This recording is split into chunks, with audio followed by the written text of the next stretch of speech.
She's passionate about telling stories of amazing women who are rocking the world and empowering women to live, love, and thrive.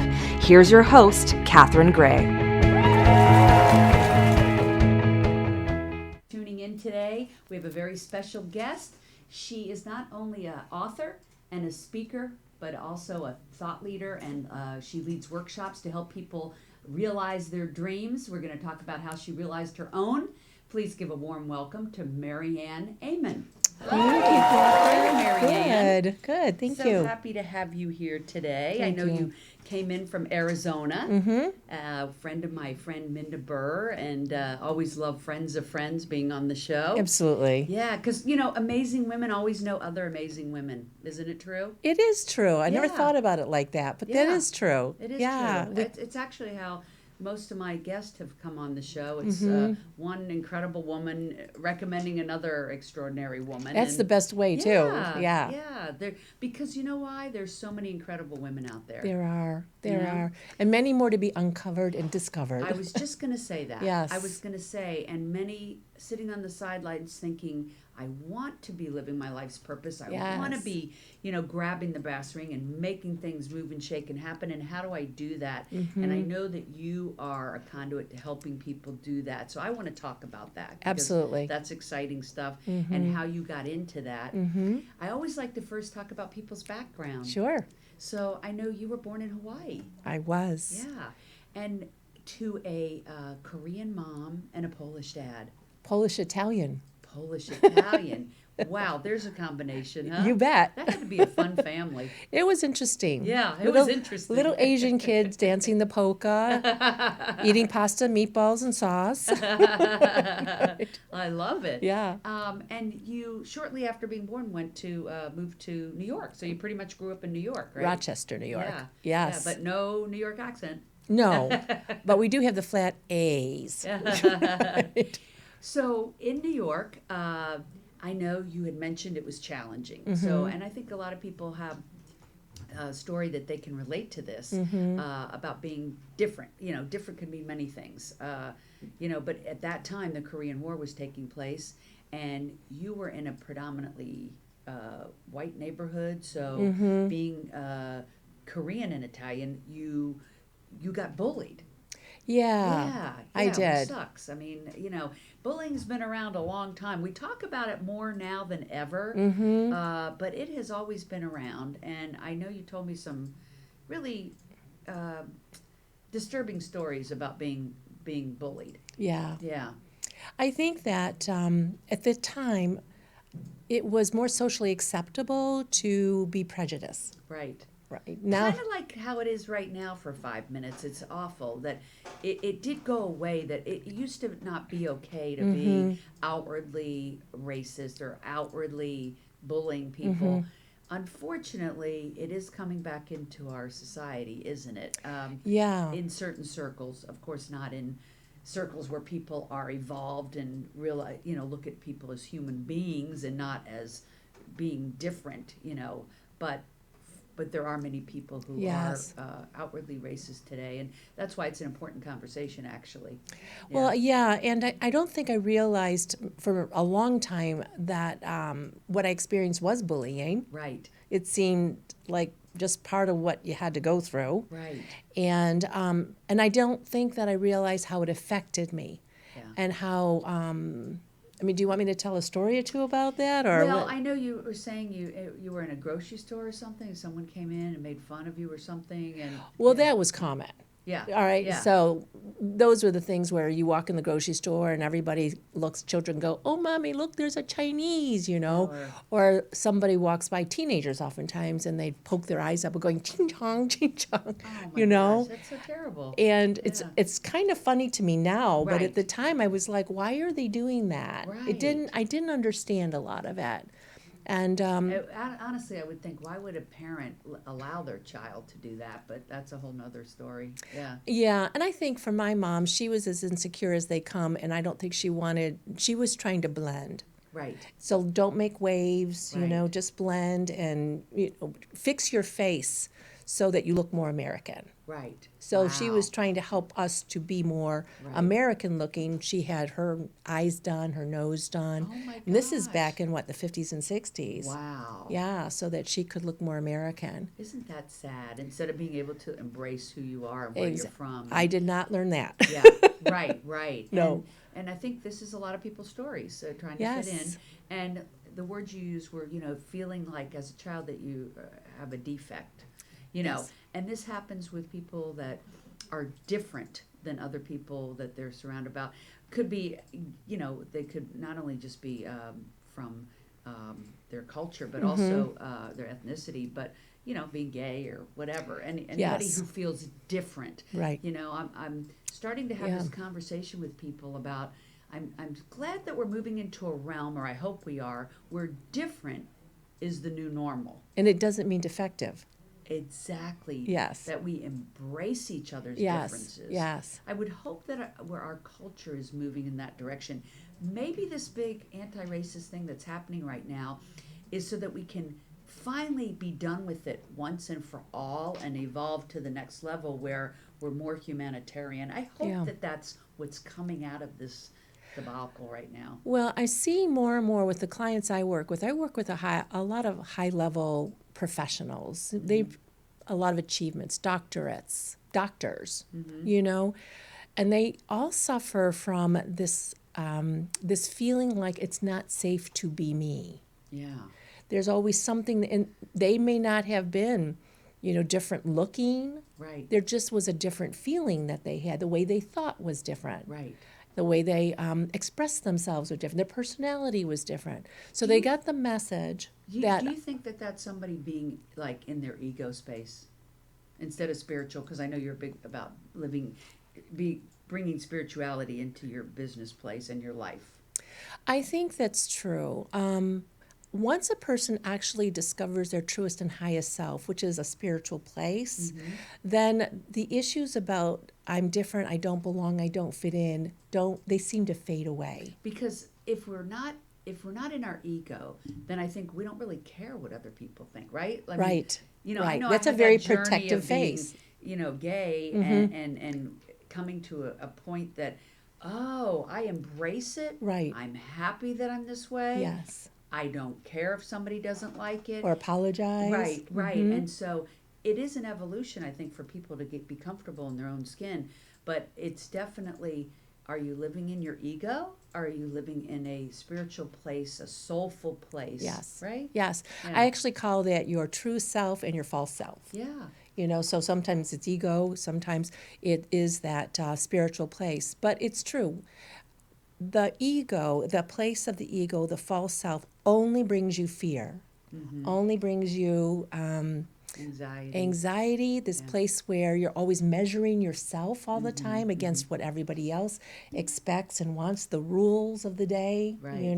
Right. So it's very hard to break out of who you really are into doing what you're really here to do. Right. when Being your you- authentic self. Yeah. Yes. Yeah. And it's not as hard as people think, but it seems hard. So I know that that's what you do with people as a speaker and workshop leader. And I wanted to know these experiences you've had in your past. I always think everything that happens in our life brings us to what we're meant to be doing. So Absolutely. here you got bullied. You had to deal with being different, acknowledging that. I know you grew up in this huge, big family of 6 kids. Your parents had a tumultuous marriage, right? Yes, So yes. kind of a challenging childhood. Yeah. But interestingly enough, doesn't that always lead us to the work that we're meant to be doing? Absolutely. Yeah. You know what? One of the things my parents always said was that I entered a room with a smile. So even as a baby, and I was the one in the family that was the peacemaker, right? Yeah. But you take on more than you should a lot of times because of that. Right. But it's still all, and there's pain. But if you are a person that is, hell bent on evolving, Yeah. right, and finding why you're really here, you will discover that everything from your child, it all integrates. It is all for the purpose Right. of your destiny and for making a difference in the world. Right. Yes. Because honestly, if it was all easy, how would we learn or grow or, Right. so all those challenges, Yeah. So I found with every guest every week, no one escapes having challenges. No. I think it's just a matter of sharing those with other people so that as a listener, you say, oh, that was my story. Look what they did with it. I can too. Absolutely. And that's really the purpose of why I do what I do. So let me ask you this. So you had this challenging time. You were a prosecutor, Yes. you were a financial planner, Yes. and you were a ministry leader. Yes. Now there's a dichotomy. One leads to the other, though. Right. And I think you take attributes from all of those things for the work that you do today. I do. I Yeah. do. When I was coming, and I was a stay-home mom for a long time, too. Right. And After you homeschooled did my all kids. that, Right? you did the stay-at-home thing for like 20 years, right? That's right. Wow. So I was doing ministry leadership while I was a stay-home mom. Gotcha. And did a lot of my coaching and counseling career actually was during that period because churches would give me people that they had difficulties knowing what to do with. Right. So I started doing the coaching counseling at that time, homeschooling my kids. When it was time for me to get back into the workplace, I didn't know what I wanted to do.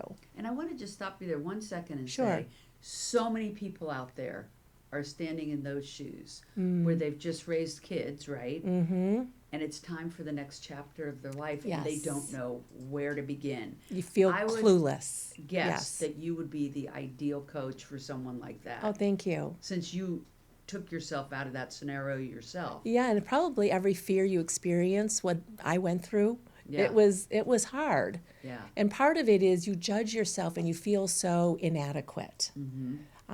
I looked at my past. I saw, okay, I've done this, and this. What does it have to do with where I'm going? Right. None of it seemed to integrate together. It seemed like totally separate things. Right.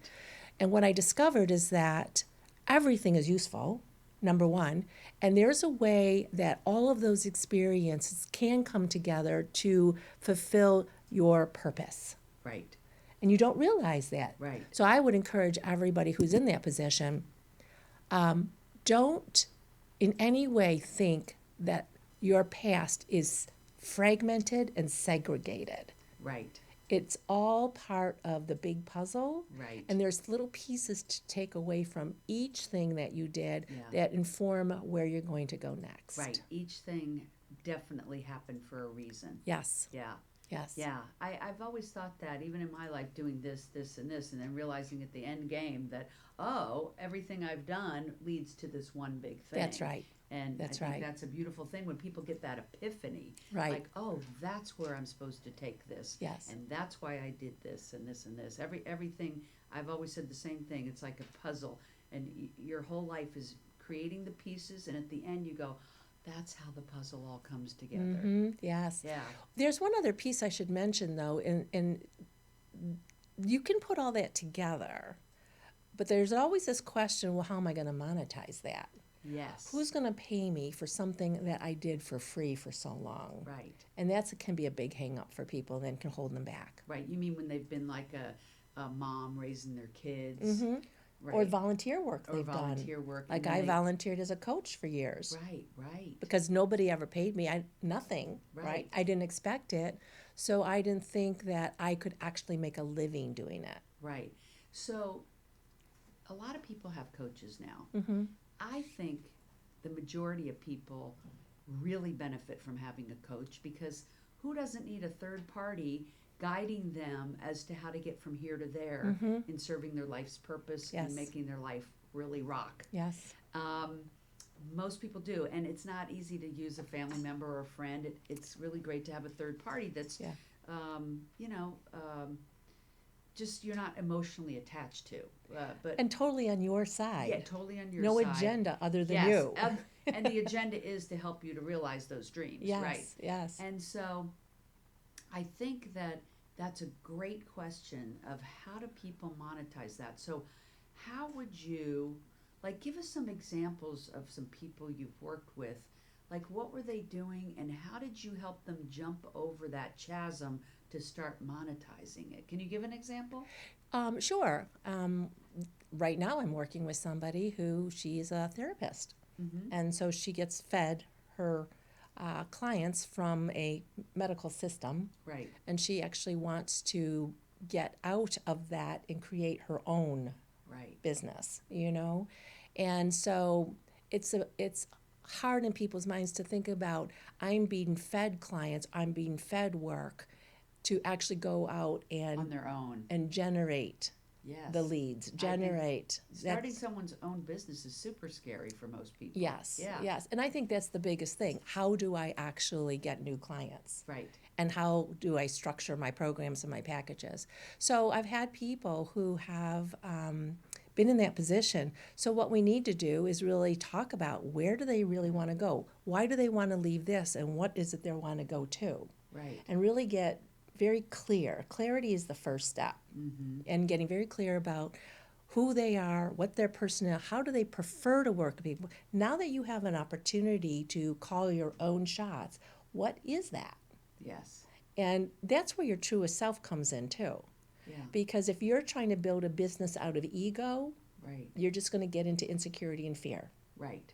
But if you're trying to build a business out of your truest self, Like helping people. and yes, helping people and feeling your truest self is a place of well-being, it's feeling safe, it's feeling cared for, and it's knowing that where I'm going is good and I will be provided for. So there's a certain level of confidence that you need that's going to help with the clarity. Right. Whether you're a therapist, a filmmaker, a writer, an actor, someone that's an inventor, whatever it is. Whatever it is. Yes, Yeah. yes. Building that core. Now, it's an Confidence. interesting thing that sometimes what I need to do with people is I will see the inner conflicts. I want to go forward, but I want to have this kind of business, but. Right. So we have to clear the inner conflicts. Right. And once we clear the inner conflicts, and sometimes it comes from a background that says, I'm not good enough somehow, some way. Right. So we have to clear that away. Right. And then develop new empowered beliefs about yourself. Right. Cultivate that. And then it's almost like the water's open, right? Right, The sky's open. Yeah. And a client could come out of nowhere. Right. That's what we call it, out of nowhere. Right. But actually, they've always been there waiting for this particular person. So when we clear away negative energy, negative mindsets, it's almost like they can find each other in a clear, Right. and you don't even have to have all the systems in place at that time. Sometimes it happens without even having a website. Because there's a truth to that saying, once you make a decision, the universe conspires to assist you. Yes. And when people make a decision, rather than being on the fence or, wavering, Yes. they will see that magic happen. Right. And until they do that, they're preventing the magic from happening, right? It is. It's Yeah. like there's interference. Right. I think people don't realize how powerful energy is. Exactly. And even what it is, Right. Because it's so intangible. So people are like, well, what do you mean good energy or Yes. bad energy, or and what do you mean by law of attraction? Yes. People say, I made the vision board but nothing happened. Well, it is about the energy, the intention, the taking the actions. Yes. But knowing within yourself beyond a shadow of a doubt that you are doing what you're meant to be doing, right? That you are. Not wavering on that. And I really think that energy is very specifically love energy. Mm-hmm. It's love I for like that. yourself Mm-hmm. and love for the people you want to serve, love for the mission that you have. And that love is very powerful, and it creates an energy, an atmosphere. It just emits. Mm-hmm. And so if people can understand how to tap into their own love energy, then everything that the world is telling you you have to do in order to be successful, not everything is important. Right. And this energy thing, getting back to it, is so important. If you have a negative energy, you're not going to attract that which you're meant to be doing, right? Like No, you'll probably attract the opposite. Yeah, you're getting a block. Yes. A block. You ever walk up to somebody, you immediately feel the energy. Yes. And it's either attracting or it's off-putting. Yes. And this is the kind of work that you do, is helping people tap into that. Yes. Yeah. Tap into their own love energy, actually. So when you first were deciding, hey, I need to go out on my own, be a coach, monetize this, you launched a book, right? Mm-hmm. And did that help get things flowing for you? And what the name of the book is? Have I ever told you you're my favorite? No, are you talking to me, or is that the name of the book? No, I know that's the name of the book. Yeah. And have I ever told you you're my favorite? Yes. Now, what does that title pertain to?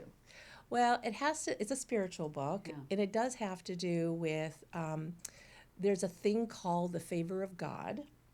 And what that means is, and for what it meant for me is that all of humankind has favor with God.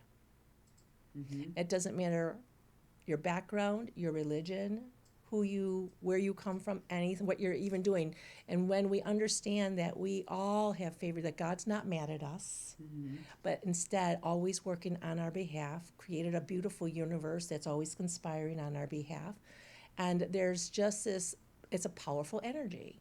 And I actually needed that because I felt deficient and defective, which is the opposite of feeling favored. I felt like I didn't belong. When I walked into a room, I was the last person people wanted to talk to. And a lot of, just speaking for personal, I mean, that's how a lot of gay kids feel, Mm-hmm. or trans kids, Yes. or whatever. And that is the powerful message here today, is that just how we started the conversation really is about people loving human beings. Yes. And not, I only love people that look like me, sound like me, And valuing think them. like me, Mm-hmm. but to love ourselves and Yes. all of humanity. Yes. And, I wish the world would evolve into a place where we don't even call people white or black or Asian, Yes. or gay or trans or straight or whatever they are.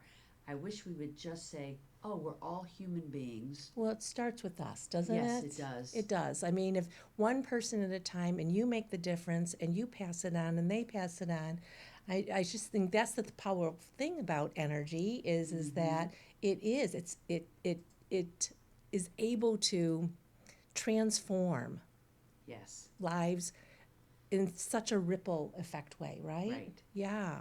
So And, I didn't know where our conversation was going to go today, and I love the message, because everybody needs to be inspired to be doing what they love. Your life has been amazing. I know you met the love of your life, Jean, yes. who was a former FBI agent. And I just have to say, because this is just such an amazing story, that he was involved in bringing down one of the people from the mafia, from the story The Godfather. Yeah, the Don of the Don Mafia. What's his right. name? Joseph Bonanno. Joseph Bonanno. I mean, her husband. Yeah.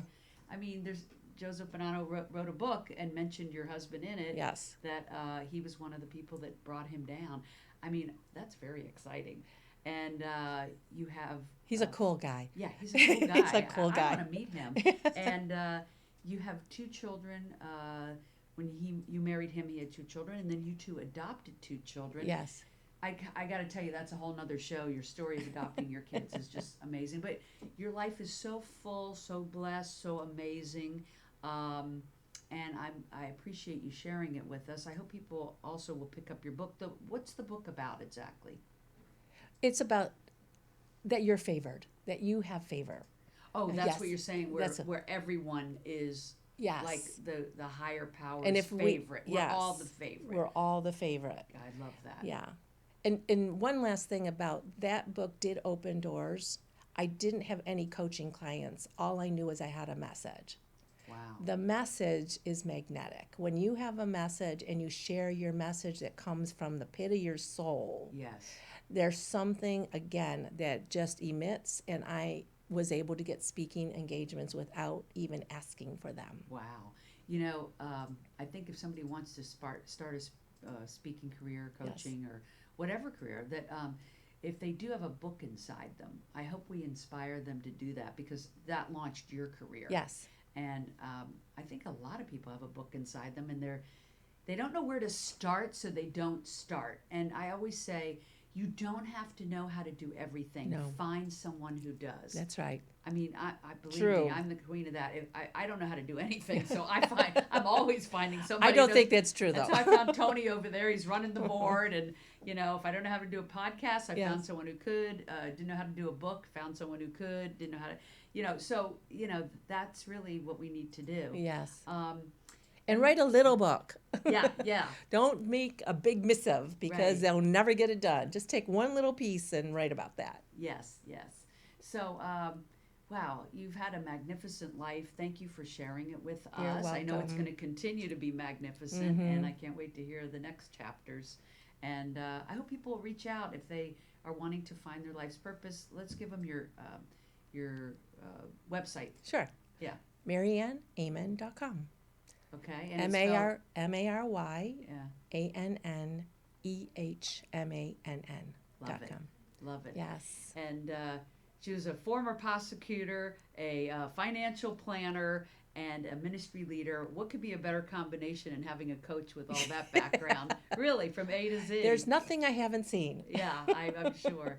Well, thank you for being on. Yes. Thank you all for tuning in to be with Maryanne and I today. We'll see you next week at the same time. Yes, thank you. Make it a great week. Hugs and happiness. Thank you.